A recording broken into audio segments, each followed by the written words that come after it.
Elle trahit sa sœur de cœur par jalousie. Avez-vous déjà eu une amie qui vous a trahi?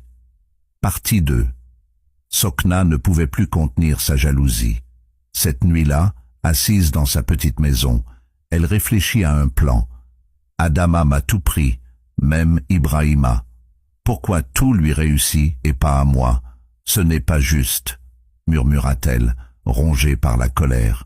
Le lendemain, Sokna alla voir une vieille femme du village, connue pour ses potions et ses conseils étranges.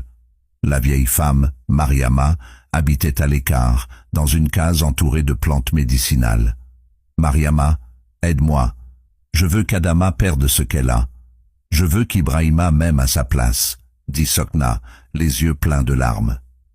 Es-tu prête à payer le prix de la jalousie?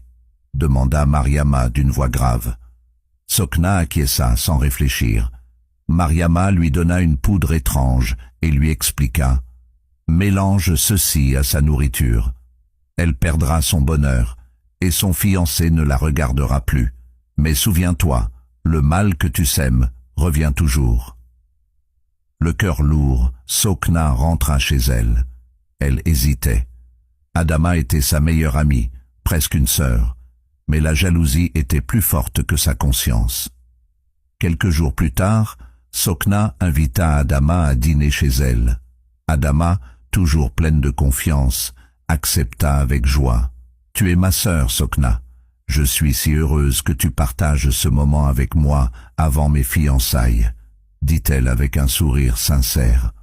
Pendant qu'Adama mangeait, Sokna fixait son assiette, silencieuse, les mains tremblantes. La poudre avait été mélangée au plat. Adama ne se doutait de rien. Quelques jours après ce dîner, Adama tomba malade. Elle devenait de plus en plus faible et ne pouvait plus aller au marché. Ses pagnes restaient invendus et les clients se dirigeaient vers d'autres commerçants. Au même moment, Ibrahima commença à s'éloigner. Il ne venait plus lui rendre visite. Quand Adama lui parlait, il semblait froid et distant. Les rumeurs dans le village disaient qu'Ibrahima avait changé d'avis sur leur mariage. Sokna observait tout cela avec un mélange de satisfaction et de culpabilité.